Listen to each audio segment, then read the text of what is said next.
स्वागत है आप सभी का स्कोप 360 चैनल पर। मैं हूं शिव कुमार यादव। इस वीडियो में मैं आपको एओ एंट्रेंस एग्ज़ाम प्रिपरेशन में भूगोल के बीए भूगोल के 1000 प्रश्नों के बुलेट सीरीज़ का पार्ट 2 समझाऊंगा। और इस वीडियो में जितने भी प्रश्न आपको मिलेंगे आप उन प्रश्नों को ध्यान से देखिए और कमेंट सेक्शन में बताइए कि इतने प्रश्न में से आपने कितने प्रश्नों का सही जवाब दिया है। तो चलिए अब वीडियो को बिना किसी देरी के स्टार्ट करते हैं। तो आप सबके सामने यहाँ पर पहला प्रश्न आ चुका है जिसमें लिखा है भूगोल का जनक किसे कहा जाता है। ऑप्शन ए है हेरोडोटस, ऑप्शन बी प्लेटो, ऑप्शन सी इराटोस्थनीज, ऑप्शन डी इनैक्सीमेंडर।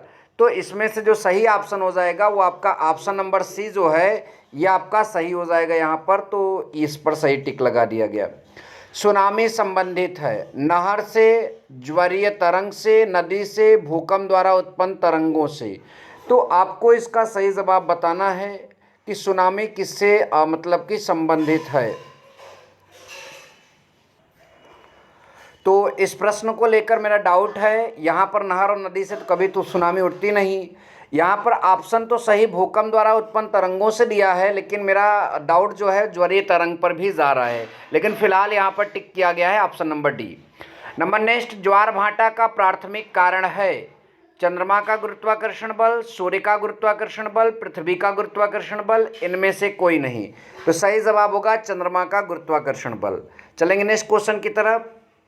हमारा नेक्स्ट क्वेश्चन यहाँ पर दिख रहा है, निम्नलिखित में सबसे बड़े महासागर कौन हैं। तो इनमें आपको बताना है सबसे बड़ा महासागर। तो ये तो बहुत इंपॉर्टेंट भी है, आप सबको पता भी होना चाहिए, प्रशांत महासागर।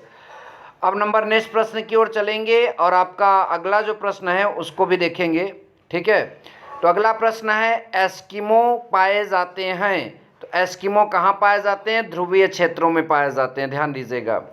नंबर नेक्स्ट, धरातल पर सूर्य का प्रकाश पहुंचता है 9 मिनट में, 7 मिनट में, 8 मिनट 30 सेकंड में और 10 मिनट में, ठीक है। तो ये करीबन 8 मिनट कुछ सेकंड में पहुंचता है, तो ये 8 मिनट कुछ सेकंड वाला ही सही जवाब हो जाएगा, ठीक है। तो कुल मिलाकर इस प्रश्न का जो जवाब सही होगा वो ऑप्शन नंबर सी होगा। सौरमंडल का सबसे बड़ा ग्रह, ये तो जनरल नॉलेज का क्वेश्चन है, फिर भी इतिहास में दिया गया है। अब दिया गया है तो जवाब तो देना ही पड़ेगा, बृहस्पति, ठीक है। सौरमंडल का सबसे बड़ा ग्रह कौन है? बृहस्पति है। वैसे भी मैंने जनरल नॉलेज के क्वेश्चन में कई बार बताया भी है इस क्वेश्चन को, ठीक है। चलेंगे नेक्स्ट क्वेश्चन की तरफ। तो आपका अगला क्वेश्चन है, देहरादून और दिल्ली के बीच की दूरी 300 किलोमीटर है, जिसे मानचित्र पर 20 किलोमीटर की दूरी से दिखाया गया है।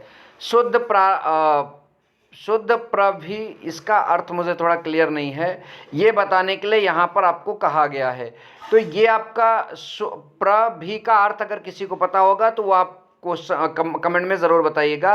तो इस प्रश्न का कुल मिलाकर मैं आपको सही जवाब बता देता हूँ, ये वाला ऑप्शन आपका क्या हो जाएगा? सही हो जाएगा। चलिए नेक्स्ट क्वेश्चन देखते हैं। थारू जनजाति मुख्य रूप से निवास करती है।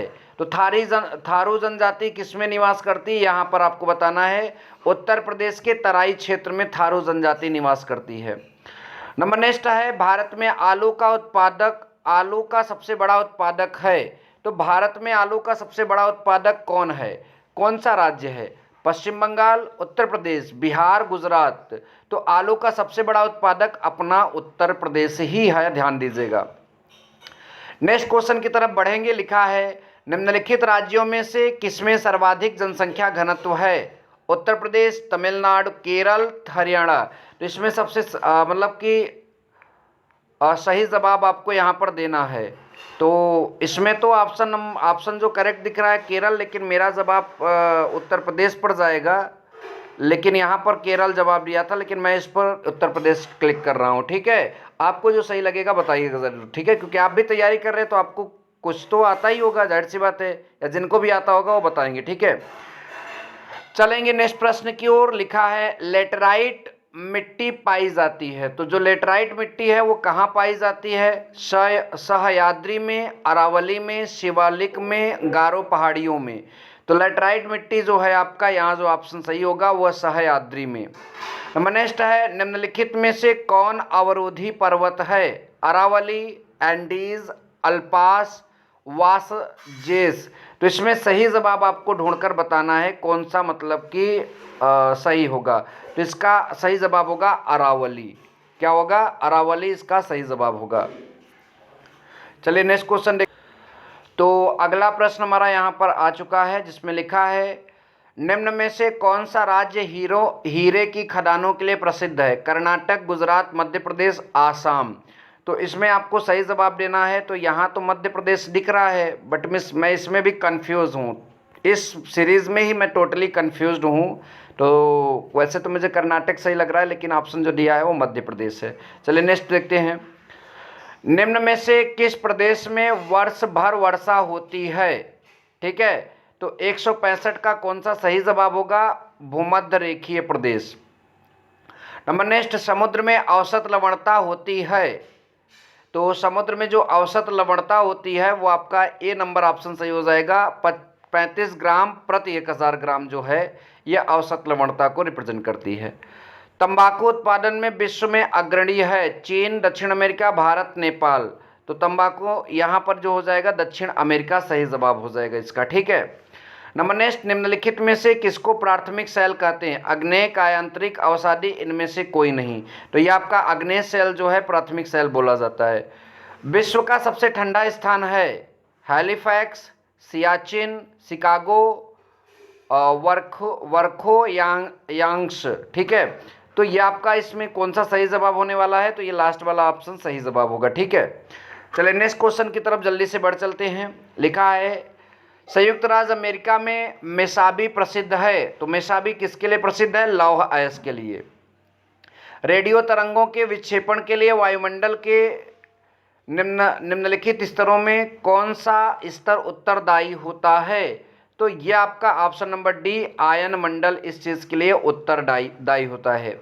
नंबर नेक्स्ट, निम्न में से कौन पूर्ववर्ती नदी है? गंगा, ब्रह्मपुत्र, चंबल, यमुना में आपको सही जवाब चुनना है। तो ये चंबल जो है पूर्ववर्ती नदी है। नंबर नेक्स्ट, लोएस जमाव के अति वृहत क्षेत्र मिलते हैं। तो ये कहाँ मिलते हैं? ये आपके उत्तरी चीन में मिलते हैं। नंबर नेक्स्ट, पृथ्वी के नीचे पिघली चट्टान को क्या कहा जाता है? तो पृथ्वी के नीचे पिघली चट्टान को मैग्मा कहा जाता है। क्या कहा जाता है? मैग्मा कहा जाता है। नंबर नेक्स्ट है जीवमंडल आरक्षित परिरक्षण क्षेत्र है। तो ये आपका अनुवांशिक भिन्नता के यहाँ पर लिखा है, बट मैं इसमें भी कंफ्यूज हूँ। टिक मैं लगा दे रहा हूँ। जहाँ जहाँ मुझे कन्फ्यूज़न हुई है मैंने ये जानबूझकर उसको नहीं बताया कि इसका यही सही जवाब होगा, क्योंकि जितना आ रहा है उतना मैं बता रहा हूँ। और सीरीज़ इसलिए दे रहा हूँ ताकि आप क्वेश्चन देखकर अपने प्रैक्टिस करें। इनके क्वेश्चनों के आंसर आप गूगल से भी सर्च करके निकाल सकते हैं। ठीक है, तो जहाँ मुझे आ रहा है वहाँ मैं आपको सही बता रहा हूँ, जहाँ नहीं आ रहा है मैं साफ साफ बोल दे रहा हूँ कि इसमें मुझे कन्फ्यूज़न है। और जब मैं बोल दे रहा हूँ तो उसे आप कहीं से भी उसके उत्तर को प्राप्त कर लीजिए। आपको हमारे द्वारा क्वेश्चन मिल रहे हैं, इसको आप तैयार रखिए। और अब ऐसा नहीं कि हर सीरीज में ऐसा होगा। ठीक है, क्योंकि ज़्यादा क्वेश्चन प्रोवाइड करने के कारण पढ़ने का समय नहीं मिल रहा है। और जब पढ़ने का समय नहीं मिल रहा है इस वजह से कहीं कहीं दिक्कतें आ रही हैं। तो उसे आप ज़रूर समझिए। और आपके लिए मैं इतनी मेहनत कर रहा हूँ, तो 2-4 क्वेश्चन अगर मैं नहीं बता पा रहा हूँ तो इससे ऐसा आप बिल्कुल ना समझिए कि टीचर आपके लिए मतलब कि सही नहीं है। आपको बस अपने मटेरियल से मतलब रखना है, जो आपके क्वेश्चन वहाँ एग्जाम में पूछे जाएंगे। वीडियो अच्छा लगा तो वीडियो को लाइक ज़रूर कर देना, और चैनल पर पहली बार आए हो तो चैनल को सब्सक्राइब करके ही जाना। Thank you so much. जय हिंद, वंदे मातरम।